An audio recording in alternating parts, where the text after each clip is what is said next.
Welcome to the League of Women Voters of Klickitat and Skamania Counties 2021 Virtual Candidate Forums. Tammy? Good evening and thank you. Welcome tonight. We are recording this forum. This virtual forum is sponsored by the nonpartisan League of Women Voters of Washington, Klickitat and Skamania Counties at-large group, the Skamania County Pioneer, and the Columbia Gorge News. All candidates for Stevenson Mayor, Pat Rice and Scott Anderson, were invited to this forum, and they are both here tonight. The candidates did not receive our questions in advance. Some of the questions were written by our sponsoring organizations, and some were submitted by the public in advance of tonight's forum. Candidates have agreed to stay on topic and will have 60 seconds to respond to each question. We will alternate which candidate will go first, and I will repeat the question to each candidate. We have the timekeeper visual to all participants. The timekeeper screen will go yellow when there is 15 seconds remaining, and it will go red when time is up. If necessary, I will interrupt a candidate to complete their sentence and discontinue their answer once the allotted time has been exceeded. The order of the candidates will be alphabetical by last name. Scott Anderson will go first, followed by Pat Rice, and then we will alternate. So that we can all focus on the candidates during the forum, the webinar chat function has been disabled. If you have any questions, please email the League of Women Voters at the address on your screen, lwvks@lwvwa.org. This forum is an opportunity for these candidates to present their views and positions so that you, the voter, can make an informed decision when you mark your ballot. Please be sure to register to vote. You can do that online or at an elections office near you. And now, to get to the forum, my name is Tammy Kaufman, and I will be your moderator this evening. Welcome to our candidates, Pat Rice and Scott Anderson. Welcome, both of you. Thank you for the candidates received the ground rules for tonight's forum in advance, and they have agreed to abide by them. We will hear now from each of the candidates for a 3-minute introduction. Starting with Mr. Anderson, please tell us a little bit about yourself and why you are running for office. So yeah, I moved here with my family in 2005. Got this crazy idea that I would like to be a mayor. Contributed hundreds of hours in volunteer efforts to prepare for the job. The city has done some amazing things over the last 4 years. We took over management of the wastewater treatment plant internally. This resulted in a more efficient plant and has saved the city approximately $3,000 a month. We instituted a partner program with our beverage producers down at the waterfront. This has allowed us to keep the beverage operations here in Stevenson. We are now getting ready for construction of the wastewater treatment plant upgrades. Managing a $15 million project is a heavy lift, and staff has secured a $5 million grant and found low interest loans for the remainder. We also completed a refresh of Mid and Lower Russell Street. We've instituted a tree preservation plan. This has changed the standard procedure of cutting down trees on a scheduled basis to retaining the trees. We took advantage of a state grant to replace all city streets with LED bulbs. We also installed smart meters. This has greatly reduced the amount of staff time needed to read meters. We also participate in the Community Development Block Grant Program. This allows for money for home improvements for low and moderate income persons to stay in their homes when otherwise costly improvements might make that impossible. We have nurtured a partnership with the Stevenson Downtown Association. This organization has already infused thousands of grant dollars for businesses to improve their facades or online presence and provided grants to underwrite takeout food discounts. We have also commissioned a housing availability study to assist with our efforts to provide density and inform our decisions on affordable and attainable housing. Not long ago, I was introduced to the Tupelo model. This model introduces or outlines the successful building of an economically viable community. This model is a pyramid.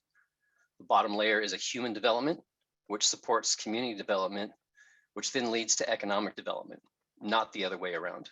My platform includes support of the humans in Stevenson. Each person should be treated as a resource. We have plenty of challenges in this regard. Other town values are moving into our area. New money is raising the cost of our homes. Young and workforce families face housing affordability challenges. My platform also includes support of our local businesses. I'm also here to celebrate our accomplishments so far and look forward to planning great things for our future. And thanks for having me tonight. Thank you, Mr. Anderson. Mr. Rice, please tell us a little bit about yourself and why you are running for office.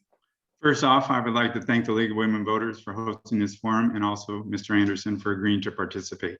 I know my life experiences can benefit the citizens in Stevenson. The Columbia River Gorge has been my home in one form or another my entire life. I was raised in the Dalles as part of a very large and dysfunctional family.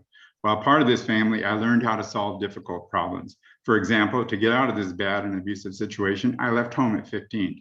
To finish high school, I surrounded myself with community business leaders. These people took me under their wings, gave me a place to eat and sleep, and most importantly, shared with me valuable insights on how to navigate life. Not only did they help me stay in school and get my high school diploma, I even got a job at the local airport and I learned to fly. At 17, I became a licensed pilot. This experience taught me that if I worked hard and surrounded myself with the right people, I could do anything, including fly the Columbia River Gorge by myself in a Cherokee Warrior or a Cessna 172. I then went to Portland State to study business. While there, I met my wife, Karen. During our almost 40 years of marriage, myself, Karen, and our daughter, Stephanie, were always active improving our community one way or another. Organizing and working with our neighbors, we had many successes. For example, we helped a business called East County Recycling see the wisdom of changing bad traffic patterns. We took large commercial trucks off of what should have been our quiet neighborhood streets and put them where they belonged, on the main arterial streets. With Portland Christian School, we helped them finalize their 10-year master plan by assisting them in seeing the need to build an entirely new entrance out to the neighborhood collector street and to stop using small neighborhood side streets for their main access. At Western States Chiropractic College, we successfully convinced planners and lawyers that things like unattractive parking lots should be placed by the I-84 freeway and that the green space should be near the residential houses, not the other way around. These and many other experiences taught me important negotiating skills. For example, I learned that for there to be a successful outcome in any issue, that one always has to look at an issue first through the lens of the person sitting on the opposite side of the table. Lastly, I bring an incredible amount of business experience to the table. Let me tell you, when you manage 15 to 20 employees for well over a decade, you learn a thing or two. To stay in business, I also had to use my accounting skills to count and keep track of everything, including the employees' time spent on important tasks. So when the city tells you they can't keep track of how staff time is spent on some big projects, I don't buy it. Thank you. Thank you, Mr. Rice. Now moving on to our questions. Each candidate will have 60 seconds to answer each question. We'll begin with Mr. Rice. Mr. Rice, what experiences do you have that make you the best candidate for mayor? Well, I think probably the biggest experience is having run a small business for 15 years.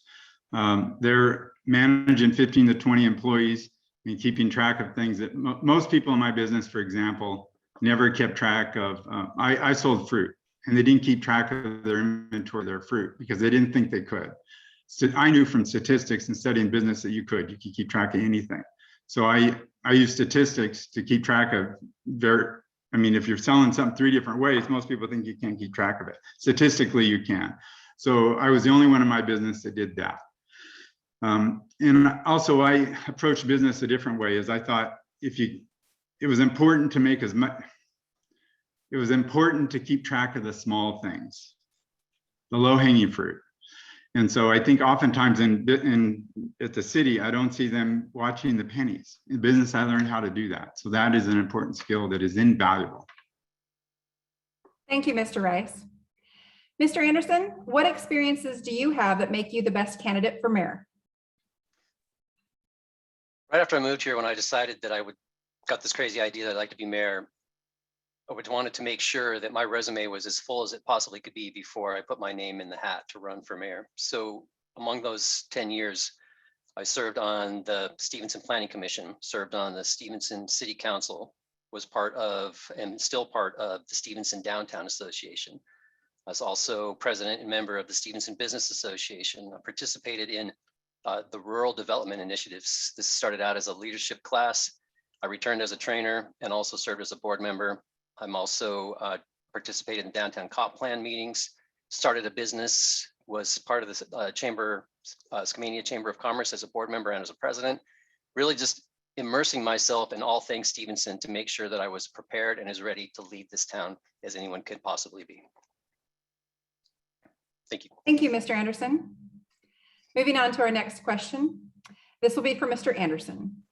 Do you think Stevenson Main Street and downtown is healthy and successful? If so, why? If not, what would you do to change that? I do feel that it's successful. There was a great deal of hand wringing through COVID, keeping businesses open, making sure that we didn't lose any of our businesses. We have a couple restaurants family owned and have been around for a long time. We were really concerned that we were going to lose some of our important institutions here in town. Coming out of COVID, I was called on to be part of a ribbon cutting ceremony for 3 new businesses that were right next to each other. We have a new hotel that's building on Russell Street right now. We have another hotel that's already opened, and we have 2 businesses, or another business is going to be open, and we also have 5440 that just opened. So not only is our downtown strong, it's stronger than ever, and that is something worth celebrating. Thank you. Thank you, Mr. Anderson. Mr. Rice, do you think the Stevenson Main Street and downtown is healthy and successful? If so, why? If not, what would you do to change that? Well, when I had my business, it was never healthy enough. One always wanted their business to be more profitable and more healthy. And I would never, and I just, for personally, if you have a business, you never say you've arrived. Otherwise, you're going to die eventually. So it's who you ask. If I owned a business downtown, I'd say I have a long ways to go to get better. For example, I can tell you one thing that businesses complain to me a lot about is parking. So we have a lot of parking issues. Another thing is we don't have any downtown restrooms for the that are open all year for the customers. So I think there's things we can do downtown to help these businesses do better. But probably most importantly, I think we can give the same resources we give to downtown businesses to the neighborhoods, so we can support their customers better who live in the neighborhoods and give them the same focus and attention that we give to the businesses. Then it becomes a circular thing. So I think we're ignoring the neighborhoods quite a bit here. Thank you, Mr. Rice. Mr. Rice, we'll go back to you for the next question. What do you plan to do as mayor to keep Stevenson affordable for residents? Well, actually, you touched on an interesting subject, because housing is probably one of our biggest problems. And actually, as far as affordability or cost of housing, and I actually have a 5-point plan to help on that. One is I would streamline the permit process and have it be more customer friendly, not as bureaucratic. 2, I would involve citizens who live near any proposed development, like apartment complex. I'd involve them earlier to get their buy-in, so that they wouldn't oppose maybe some of the like housing, some of the more dense housing, to have them involved in that. And look at the rule. I'd look at the rules and regulations that impede housing. I would negotiate better. When, for example, when we had 2 proposals, the McKinsey proposal and the Rick May proposal, those deals fell apart. I would have worked harder with the neighborhoods and to get buy-in from the people right next to those proposals. And I would also worked harder with the people that would have been the recipients of those proposals, so they'd be successful. Thank you, Mr. Rice. Mr. Anderson, what do you plan to do as mayor to keep Stevenson affordable for residents? When I first started as mayor, one of the first things we talked about was how can we increase affordable housing? So it all began with a housing availability study. This was step number 1. We've already taken on that study, and now we're going to start looking at, and that's one of the things that we'll be doing if reelected, is to take a long look at that study and start implementing some of the changes that were suggested. This does include looking at the zoning, changing the zoning to increase density, and also give people a chance to increase their opportunities on their own property. Like I said, this does include some zone changes, and we're ready to take those on. We're also working really hard on getting more and more of the public involved so we can get their ideas, and also looking at different tools that City Council has available to them to encourage low-income housing development. Thank you. Thank you, Mr. Anderson. Our next question. Stevenson sewer rates have increased to assist funding the wastewater treatment facility updates. How is this change affecting Stevenson residents, and what, if anything, can be done to relieve hardships? We'll begin with Mr. Anderson.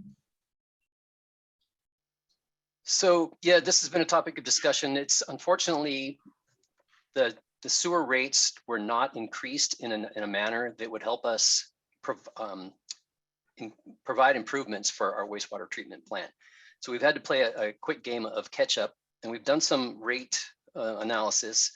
Initially, we were looking at $185 a month by 2026. This is not a great number to face, but because the city recently took over management of the wastewater treatment plant and increased efficiency, we're not only saving $3,000 a month, but this is extending into lowering that projected cost to $164 by 2026. So continuing to run an efficient plant will help with our cost increases or projected rate increases. And then we'll continue to look at ways to assist those that need help with these rates. Thanks. Thank you, Mr. Anderson. To you, Mr. Rice. Stevenson sewer rates have increased to assist in funding wastewater treatment facility updates. How is this change affecting Stevenson residents, and what, if anything, can be done to relieve hardships? Well, in going door to door and talking to people, I can tell you that these rates are hurting a lot of people. Some of us are lucky enough to where it doesn't really matter what they'd raise them to, and we'd be still okay, even if we would just be complaining about them. Some of these people live paycheck to paycheck, and they're really getting hurt. And that is why I've concentrated so much on stopping mistakes. When we make mistakes in other areas of the budget, that hurts people, because then we can't put those dollars toward the sewer system, something that we all know we have to upgrade. So when you buy land, $380,000 for a fire station because you didn't do your due diligence, then that $380,000 you can no longer apply to lower sewer bills. The First Street overlook, $163,000, now gone forever, and that project is now on the shelf. Del Rey proposal, even though they say they never build it, they're planning to build it, and they still have it on their transportation improvement plan, $400,000. This is big money. We first have to stop making mistakes. Thank you, Mr. Rice. Mr. Rice, we'll go to you for the next question. Being the mayor of a small rural town today brings unique challenges and responsibilities different from those who hold the office in larger cities. What do you think is especially challenging for the mayor of a small town today? You know, this is actually where I worked before on all those issues. We had about 8,000 people. Stevenson's a lot smaller than that. The good news is our town is really small. That means the outreach is easy compared to other places. So the good news here, we can talk to each other. We can go and we can go talk to our neighbors, and we can find out. We can go find out who the experts are in the community, and we can cajole and talk them into contributing. Last week, I met somebody retired from Providence in Hood River who's an expert on budgets, and she's offered to help. I've met 4 people that were from big fire departments before that have also offered to help figure out the needs for our fire station. So, you know, the very fact we're small, we can go out and know everybody, and we can work on these problems together and solve them. We have it easy, and we're very lucky we are so small. And so our problems are solvable compared to the bigger cities. We're actually quite lucky. Thank you, Mr. Rice. Mr. Anderson, again, being the mayor of a small rural town today brings with it unique challenges and responsibilities different from those who hold office in larger cities. What do you think is especially challenging for the mayor of a small town today? Well, it's an interesting question because it's a small town, the challenges seem to kind of go away. All the different nuances of running a larger city, we don't have to deal with a lot of those nuances. I always say, one of my favorite sayings, if you want to get involved in a small town, it really just is easy as getting off the couch and going and getting involved. So being able to go out there and see everyone and meet with everyone, and especially as Pat indicated, we have a lot of people that are retired here that have a lot of skill sets that are looking for some avenue to use those different skill sets. I would say that one of the challenges that we have in a small town, however, is that people that volunteer tend to volunteer for a lot.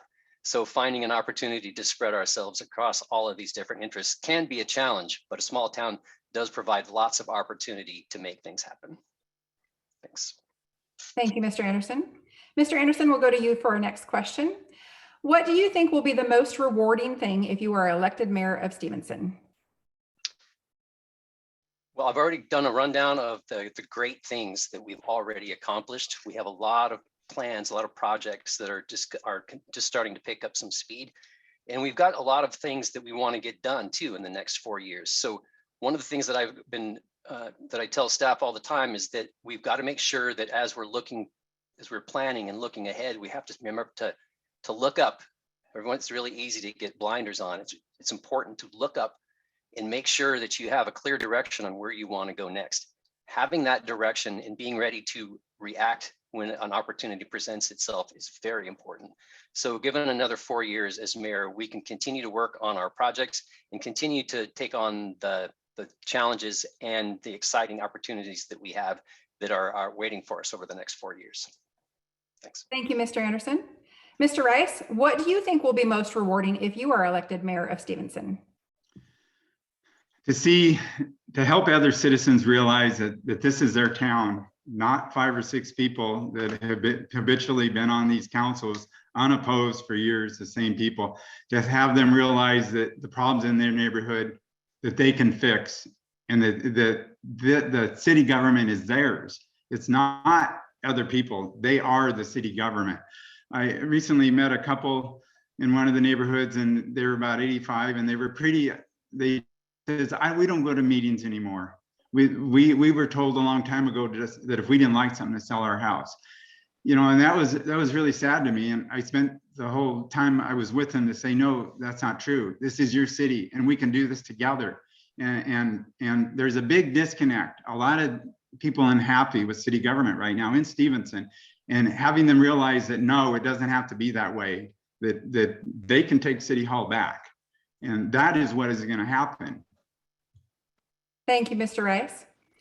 Mr. Rice, we'll have you lead the next question. Tell us about your experience mediating meetings when a difference of opinion is raised, and how have you helped to find common ground when necessary? Actually, I've run a lot of meetings. And how you do that is you give everyone respect. And I'll give you a perfect example. Let's take the Iman Cemetery situation, the access to the falls. How that meeting was run was pretty disjointed. They didn't tackle one problem at a time. They didn't say, okay, is this an access issue or not? And keep on topic and answer that. Instead, the meeting was running all around and people going back and forth. And they never did answer the question, is that an access point? No. Okay, then you get to the next access point. Is it an access point? And then if you answer that no, then you realize, okay, there are no safe access points. It simplifies the problem. So how these meetings are run is important. The other thing is, but I would just say, giving the people their respect and listening, and realize and telling them it's their city, not who's sitting at the table. It belongs to them. Thank you, Mr. Rice. Mr. Anderson, tell us about your experience mediating meetings when a difference of opinion is raised, and how have you helped to find common ground when necessary? There's always going to be difference of opinion. The important part is giving both sides an opportunity to present their side and show the respect that they need, and also comfortable bringing their differing opinions to a meeting. So giving that, providing that forum is one of the most important parts of that. The other part is understanding that even though you have a difference of opinion, respect for both sides is also important, harboring that feeling, so that if you do hear something that you didn't expect, maybe it'll change your opinion on why you have this, why you feel the way you do. So provide the forum, make everybody feel comfortable to be there, and also appreciate that someone might hear something that will maybe change their mind, and maybe help them come closer to meeting in the middle on a common outcome. Thanks. Thank you, Mr. Anderson. So our final question for the evening, Mr. Anderson, we'll start with you. What neighborhood do you live in and why? And where are your favorite places to spend time in Stevenson? So I live up off Loop Road on Bone Road. I ended up here because the previous owner had it up for rent, and it has this amazing view. So immediately jumped on it, and haven't had to move the entire time. So some of my favorite places to go in Stevenson, I really like going downtown. It's actually one of my favorite places, one of the favorite places for our daughter. She loves to just take off and go take a walk. The new streetery that the Downtown Association put together is amazing. It does show proof of concept for the Park Plaza that's always kind of waiting for us to get moving along. I do like to go hang out in Walnut Park. I also like to see my friends at the various restaurants in town, but basically just downtown and see if I can pick up a good story at the Eagles. Thanks. Thank you, Mr. Anderson. Mr. Rice, what neighborhood do you live in and why? Where are your favorite places to spend time in Stevenson? I live a block up from the library on Del Rey, at Homeward and Del Rey. And actually Stevenson is such a small town that I consider it one big neighborhood, and I like it all. The favorite places I have to hang out are in people's homes. And it's always been that way. For example, Glory Howell and I become very good friends. We think sometimes politically differently, but going to people's homes and talking to them and getting to know them and getting to know their history and learning from them, that is my passion. That is my favorite thing. During this campaign, I met the youngest sheriff in the state, Mr. Klausner, and he's become a dear friend. And hearing his stories and his histories and how he studied at the FBI Academy, just whether I win or lose, I'm going to keep knocking on doors, because that's very energizing, because it's not just me, it's all of us that can work together on these issues. And to me, it's fun. Thank you, Mr. Rice. Gentlemen, thank you for joining us for the evening. We now will have each candidate close with 30 seconds, and you may also use your time to clarify anything else that was said during the forum. We'll begin with Mr. Rice. I have walked every street in this town mostly, and I got a few more to go, and I've met most of you, and I will meet the rest of you by the time this is done. And many of you have my phone number, 360-281-3406, if we've not met. And so, there's a few of you I know who don't want to meet me, and that's fine. We'll become friends later. But I just really thank you for the opportunity to participate in this forum. And also thank you, Scott and Mr. Anderson, for all the work you've done for the community. Thank you, Mr. Rice.